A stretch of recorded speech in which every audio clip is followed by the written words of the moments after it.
All right, everybody, we've done as much as we can in this course, but trust me, there's still more to learn. There's a lot more to learn. So here's some resources to continue your journey.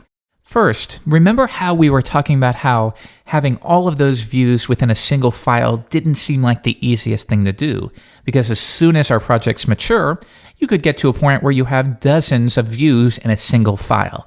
That's not a good way to go. Instead, I would recommend that you use a tool called require.js.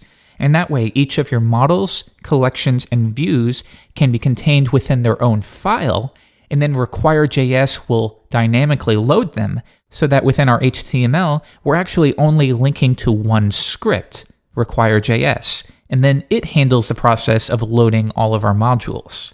Finally, when you're done and you're ready to deploy, you can concatenate and minify all of those files into one script. So I highly recommend that you learn this.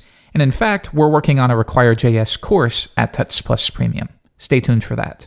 Next, we didn't get into the process of test-driven development, but I highly recommend that you research it if you haven't already. Now you'll find that there's a lot of different testing frameworks available for JavaScript, including Mocha, Jasmine, and QUnit.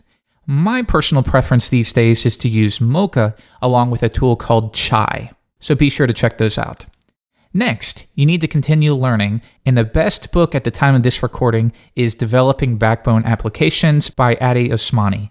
It's a book that he's written in the public, meaning we've been able to read all of the new chapters. It's really fantastic, and it will also be released by O'Reilly in early 2013. Next, you may want to take a look at Recipes with Backbone. It offers a couple dozen different recipes and how to execute certain tasks. It's a good read. Continuing on, if you are a .NET developer, you'll definitely want to move on to Understanding Backbone in .NET.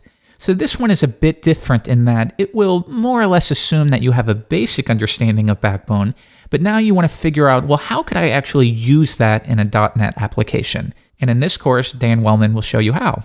Also, coming to tutsplus Premium in late November 2012 is another Backbone course by Andrew Burgess called Advanced Backbone Patterns and Techniques, and I absolutely recommend that you move on to that course. That will dig into more of the specifics and best practices. Absolutely watch that. And finally, you'll probably want to follow the creator of Backbone and CoffeeScript and _ Jeremy on Twitter. And if you'd like to follow myself, I'm Jeffrey_Way. And with this last tab, we are now officially finished with Connected to the Backbone. I'll see you later, guys.